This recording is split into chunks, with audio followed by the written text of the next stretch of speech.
All right, well, we'll go ahead and get started. Good afternoon for those of you on the East Coast, and good morning to everybody on the West Coast and somewhere in between. So I'd like to thank everybody for joining our webinar series, What You Need to Know. Expect more of these as we progress throughout the year as well as in 2019. My name is Chris Kahn. I'll be your host for today's topic, Digital Transformation and its Impact on Food Manufacturers. Today's presentation will be about 30 minutes or so, and then we will definitely have time for Q&A should you have any questions. And if we run over, we don't get to your questions, we will be following up with you directly. A little housekeeping, we will definitely be sending this around, most likely by Thursday, so you'll get a copy of this. So if you had colleagues that couldn't join today, please share it with them. We will also be sharing this on our YouTube channel as well as our website and other properties. So be on the lookout. If you haven't visited softengine.com, please do so. We've got a lot of content on there readily available. Some great information on our blogs, you name it, assets, we've got it all there. Definitely help you navigate the waters. So with that, we're going to go ahead and get into it. And our presenter today is David Smith. Dr. David Smith. He has over 18 years experience. He's held many different roles. I mean, you can see from operations to sales and marketing, development, but he is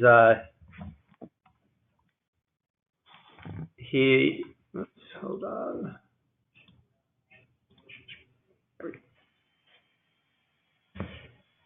He's held many different positions over the course of his career, and he's the leading subject matter expert in solution design for the supply chain management arena. So you can also, Google him.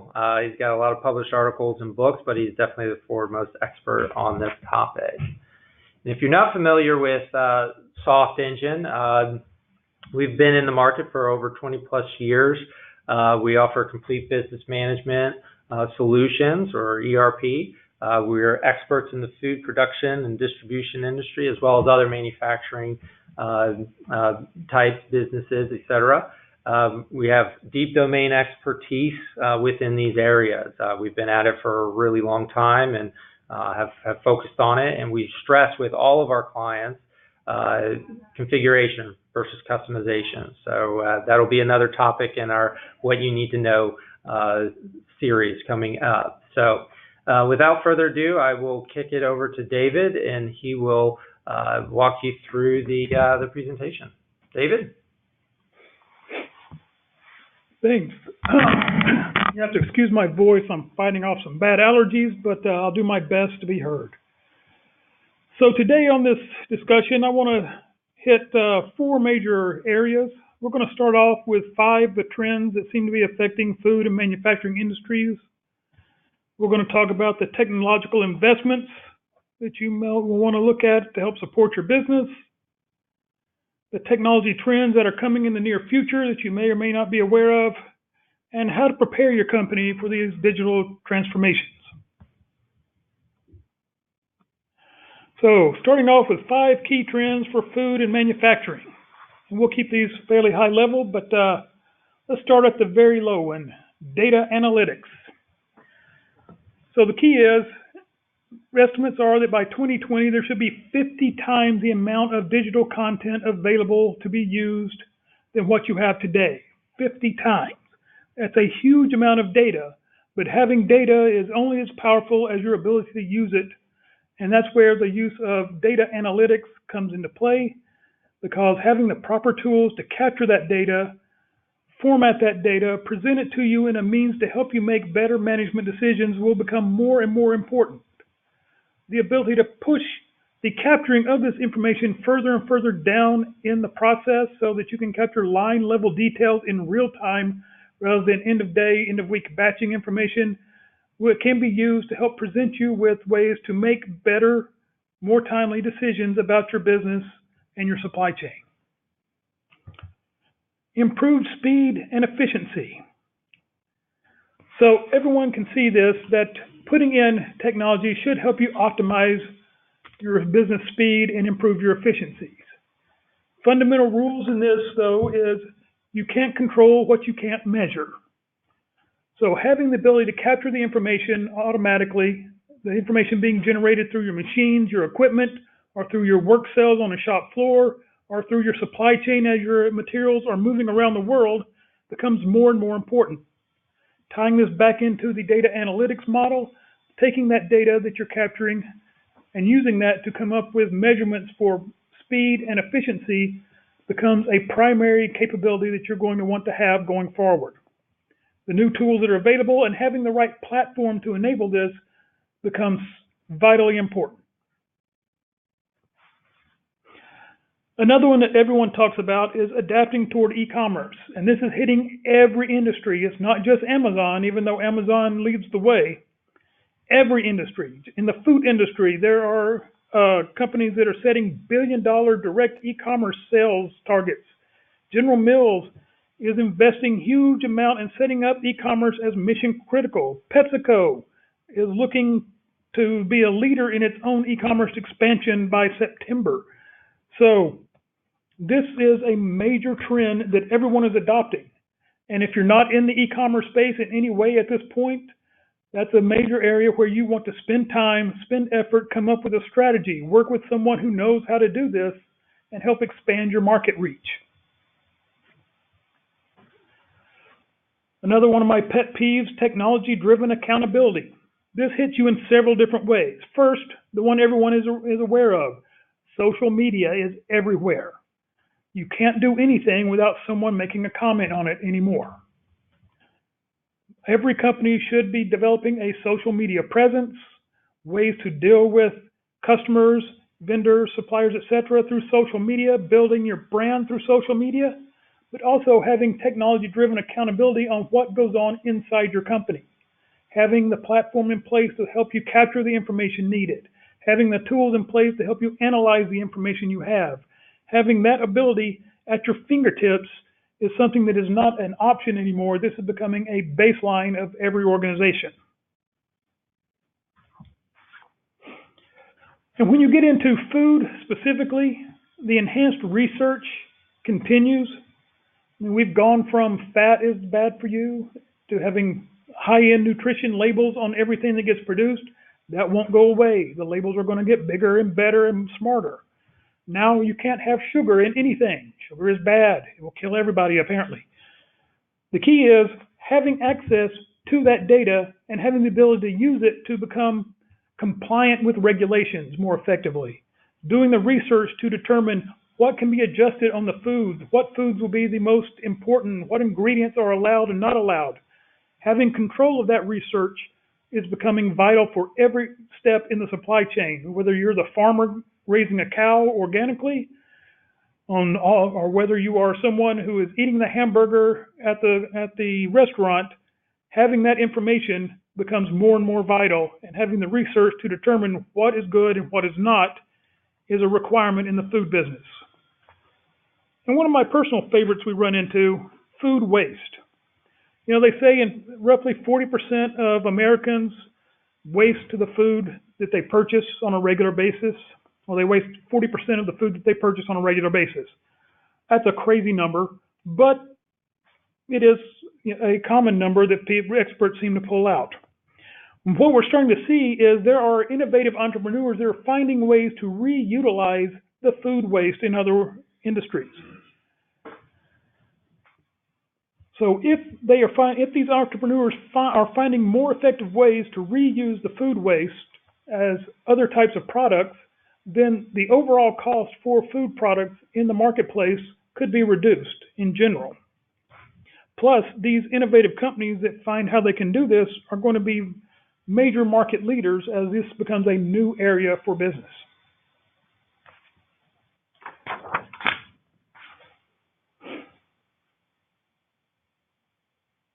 So, if we look at that information, then it's obvious that there can be little argument that investment in technology is needed to help support your business.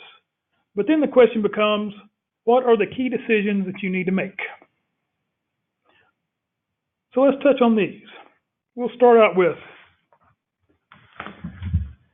are you going to go with cloud or on-premise? A few years ago, this was a much bigger discussion. I can recall talking to many companies. I did work for Reebok, where we pushed their entire systems into a cloud, and then we brought it back in-house, and then they pushed it back out again over a 10-year period. What you run into nowadays is that more and more companies are putting it on the cloud.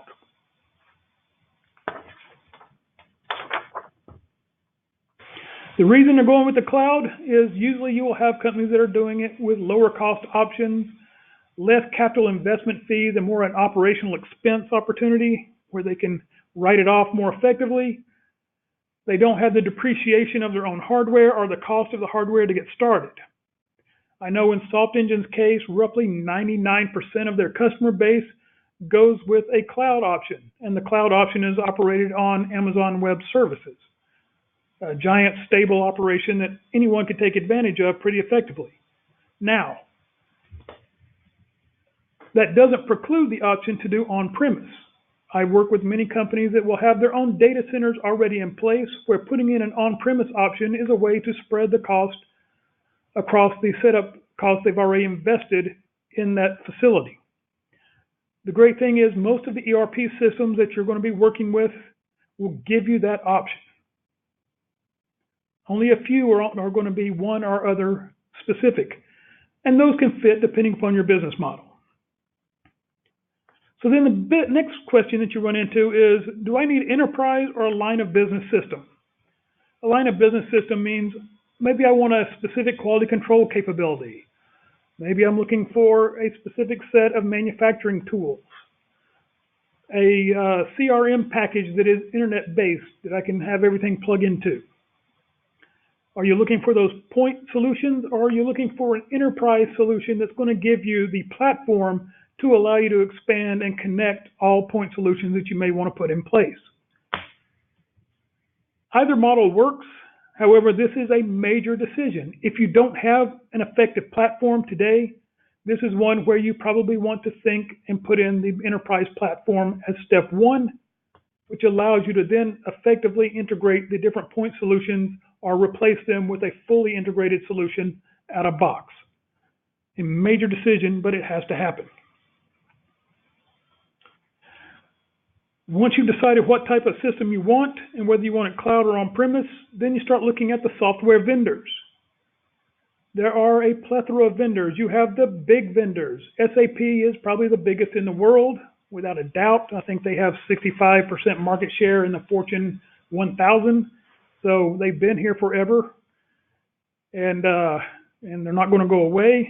Oracle is probably second run as far as general size of ERP customers. Are ERP vendors available? Again, they have plenty of solutions available in different spaces, including NetSuite, which is 100% web-based. And then you have a large channel of different types of industry-specific or one-off variant solutions available from hundreds upon hundreds of different suppliers.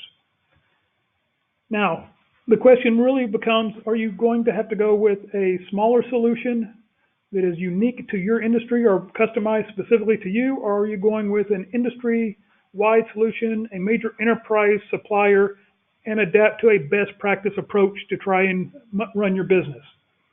It's a big decision and will drive you towards which type of vendor you're going to end up with. Then it brings you to my favorite part, and that is your implementation partner. No matter what software you decide to go with, no matter what vendor you work with, and no matter whether you do it in the cloud or on-premise, in my opinion, the most important decision you will make is who is your implementation partner. Because there you are building a relationship that's going to remain. A good implementation partner will not only provide the implementation, help you with the training and support, but will provide ongoing support for you over time so that you're not being left to your own devices should anything go wrong. You're looking for someone that you can get along with, someone who can help you keep organized, who can help you put in the system and maintain it over time. This is a relationship. This is a partnership. This is not a one-time purchase. And when you approach it, you should approach it that way. Get to know the partner, understand what their strengths and weaknesses are. If they don't know your industry, it may not be someone that you want to risk with. And then a final decision is, how do you evaluate the purchase? Before you go into this, it's always suggested, set up what you consider success criteria ahead of time and make them reasonable. You can put down on paper all you like that this should save me 100% of my production processing time when I put in a new system. It's not going to happen. You need to be realistic about your goals, set targets that make sense, work with your partner to help define those targets so that you can make sure that as you're reaching these milestones during your implementation or after your implementation, that you can call them off and see the success that you've had and properly measure how effective your ERP system implementation has been. Any questions so far? So quiet.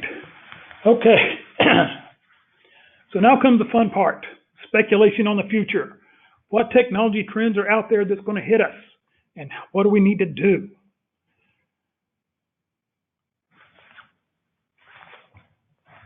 So let's talk about this. Artificial intelligence. First, they're not going to take over the world and kill us all. That's the most important thing. However, it's already here and it's being put in places you would not even imagine. Machine learning algorithms, they're getting better, they're getting more funding to get even more effective, and they're being incorporated into all sorts of applications. The AI is going to be embedded in your platform, in the apps, in individual devices as you go forward. And this is not something that's going to slow down. So don't be afraid of AI. Don't depend on it as a magic bullet that's going to fix every problem. Think of it as a set of tools and capabilities that is going to allow your systems to become smarter, faster, and better as they support you. Because in the end, whatever system you use, however you use it, it is a tool to help you do your business better. It is not going to be the brain that runs your entire business. That's still going to be you as the business employees and owners themselves. Digital centralization. Okay. There are more and more devices being pushed out every day. You can almost do everything you want on a handheld device today. A lot of the reasons why is you may have bandwidth issues on your handheld, so I don't want to run gigantic programs on it. However, most phones today are more powerful computers than what you had on your desktop 10 years ago. That being said, digital centralization is becoming more and more important because if I can point all my thousands of different types of devices, shop floor data management tools, equipment integration tools, financials, ERPs, etc., to a centralized data source, and then use that for generating the powerful analytics reports to help me with my business, is going to become more and more powerful. I'm working with a company today that has 30 plus legal entities that are going to be consolidated, all their information, into a single intercompany master data management platform. The power in doing this is they will have one place to manage all of their primary items, customers, and vendors, and have it deploy to all of their locations automatically, and then further deploy down to their handheld devices, down on the shop floor, in shipping and distribution, and even to the salespeople out in the field on their smartphones. This capability exists today, and it is becoming a hot item, especially as you move more and more into hosted environments where organizing and setting these types of operations become far easier. Different systems are now, that used to be dispersed around the world, are now being consolidated onto a single domain, which allows you to connect them, allows you to centralize the data and manage it. And this is only going to get bigger, and this is a place where you can really take advantage of what's in the marketplace and increase your capabilities. And then one of my favorite trends that I see coming, the 5G. How are you going to, everyone had 3G, they were excited. Then you got 4G and you could stream videos on your phone.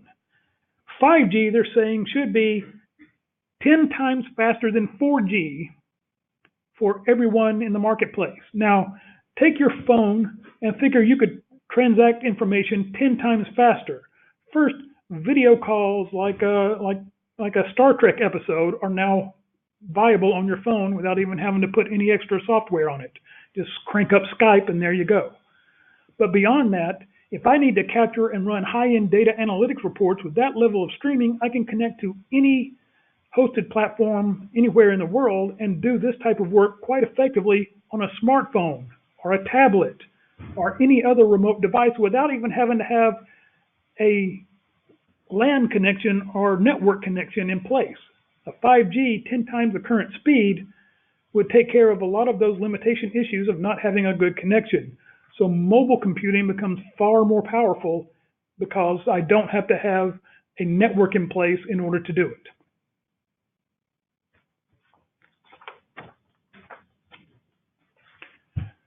Any questions? Not yet. No questions. Okay, usually someone stops me by now. All right. So with all this happening, how do you prepare your company for its digital transformation? That's always the big question. And really, I always see 4 major areas where you can do this. One is your company culture. Look, no matter how difficult you think an implementation of a large system is going to be, or how complex it's going to be to learn new systems, the real difficult part of any company is adapting to new technology as part of their culture. You have to train your people to be flexible, that business models will change, and they're only going to change faster as we move forward. Technology and systems are difficult to absorb, but at the same time, having the culture to absorb this technology and making this part of how you run your company is far more important than the specific technology being put in place. We tell this to customers over and over at Softengine when we do implementations. The technology will work. We can always make the technology work. The hard part will be working with the change management that's going to go on inside the company. And that's where we spend most of the time. A second major thing that you need to do to prepare is upskill. If you know that certain types of technology will enable certain capabilities for you, then you need to take the opportunity to assess the skill sets of your employees and upskill wherever you need to. Identify the gaps. Identify the opportunities. Ask for the specialized training. Find it. It's worth the investment. If you can take someone who's used to doing data processing and train them to do analytical reporting instead, that's a major upskill. And that skill becomes far more powerful throughout your company. One of my personal pet peeves, processes and procedures. My own company will tell you if you ever ask them, I drive them insane by giving them constant processes and procedures to look at. But the way to get the largest return on any investment is to use any technology-driven transformation as an opportunity to define and clarify your company's core processes and procedures. How are you going to do things? How have you done it successfully? How are you going to do it to get the proper audit trail behind it in order to make your company better? What can you measure effectively to make sure that your processes are in control? If we ever have another one of these and they want to go into detail, I'll explain how to calculate control charts for things like quality control measurements. No one wants to do that on a regular basis, but once or twice in these webinars, I may get asked to do it. The key is, when you're putting in a new system, you have to map these processes and procedures to do it effectively in the first place. This sets you up to have them in place, develop proper measures, so you can determine if you're doing things correctly and if there's better possible ways to do it. Again, you can't control what you can't measure.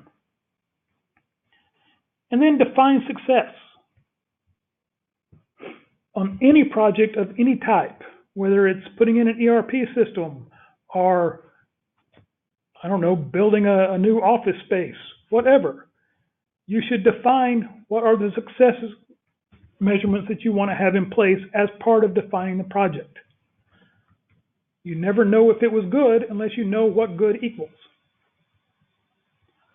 So I always work with our project team to make sure that they work with the customers on any implementation and help define what are the proper measurements of success on any project.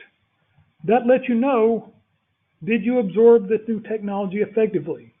Do you have the processes and procedures in place in order to move forward with your business? Have you adapted your culture to absorb the change?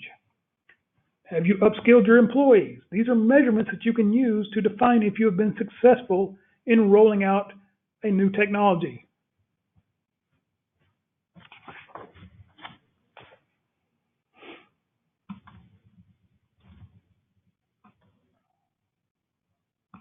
Okay, David, I think we got a couple questions in here, so Sure. not to put you on the spot, but one question that came up: can you give a couple of examples where food producers have incorporated e-commerce successfully? Just kind of some of the examples that you've seen in the market and how they've been able to successfully incorporate that in their business. Sure. So if you look at the Softengine, we have several case studies that you could look at where e-commerce has become a core part of their business.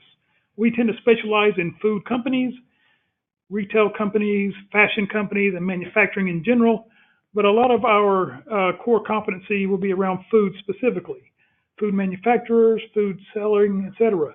Almost every implementation we are involved in at this point will also include an e-commerce portion. We will put in an ERP system and have it integrated seamlessly to a web commerce tool where they can buy and sell over the internet. We also can seamlessly connect it to point of sale, credit card processing, and other similar tools that become required as they expand their business from wholesale to retail to whatever types of the industries.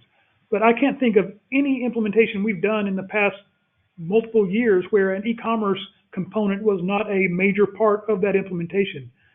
So if you're looking for specific case studies, I mean, from a technology stack standpoint, we have integration tools that will connect to all of the major platforms like Shopify, Magento, WooCommerce, etc., that we can plug into the system and allow you to capture customer information, push data to the customers, let them buy and sell on the net right out of the box with very little effort. So when you go live, you would have not only the internal enterprise system, but a fully functioning e-commerce site as part of it. Okay, good stuff. Second question that popped up. Again, the question asked, it was simply asked, was just, hey, can you elaborate a little bit more on the 5G and how that is kind of really tying back to the business? That is an upcoming trend. Right.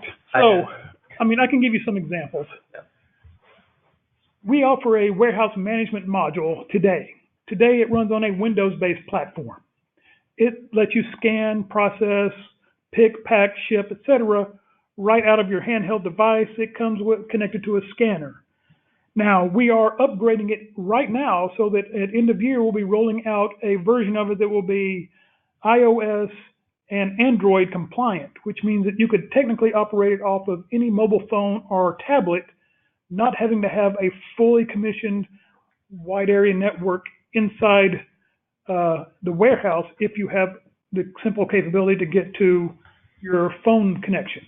You will have the speed capable because 10x the 4G speed would let you operate as if you were on premise using a wide area network for all intents and purposes. But the biggest impact I see for this is going to be in field sales, where today handheld devices will often force you to log in through a network connection to a website to update your sales information while you're out in the field. A lot of that is because of performance potential issues. Once the platform starts moving to a 5G technology, connecting probably will not need to have a full network connection in order to do the sales updates and information on a mobile device. And if you look at tools like SAP Business One, for example, it comes with the ability to roll out handheld devices, solutions that work on iOS and Android as part of their baseline product. So you can see reports and run reports on your handheld. An example would be before you go in and talk to a customer, you pull up a profile of that customer from your enterprise system through your mobile to phone. From that, you run a couple of reports about what is their last purchasing, how much money do they owe you, if any, are there any goods in transit that are on their way to them. You can find out that information before you ever walk in the door. When you walk in the door, you could then really take a sales call and enter a sales order in the handheld device on your phone in real time, hit the send button, and it's going to update your enterprise system automatically. That capability is there today. The biggest pushback you hear is, I have to wait till I'm connected to a network to do all of that great stuff. But if you have 10x on your normal phone operations as far as data speeds, suddenly a lot of those network slowdown requirements disappear, and you can do more and more on just the mobile device itself. Okay, so really it's up and down the chain, from executive to sales, everywhere on the street, everywhere, to e-commerce. And I don't think the limitation's even been seen, because as it hits to those types of speeds, the option to do video collaboration becomes more capable on a mobile device. Instead of getting into a central room and getting everyone to turn on a camera and do a video conference, you could potentially do a video conference in your car while you're sitting in a parking lot. We wouldn't want you driving doing one, but this capability would be there. All right. Okay. Well, good stuff. Well, if anybody has other questions, you can feel free to either get in touch directly with David. You can see his email there on the screen. Or if you wanted to send it to our general mailbox, that's fine. We will definitely get back in touch with you. And one thing that we're offering folks as well is for a limited time, if you wanted to get a health check assessment of your operations, we are doing that. Just give us just contact us at softengine.com or email us. We'd be happy to get in touch with you, ask you a series of questions, give you an assessment at the end of it. Here, this is based on our experience. This is where we see that hey, you're doing really well in this area, and maybe this other area you could use a little bit of help. So it's something that we're offering folks right now. So looking forward to seeing you guys next month. But with that, we'll close up. And just wanted to thank everybody again for joining us on our What You Need to Know webinar series. Take care. Bye-bye.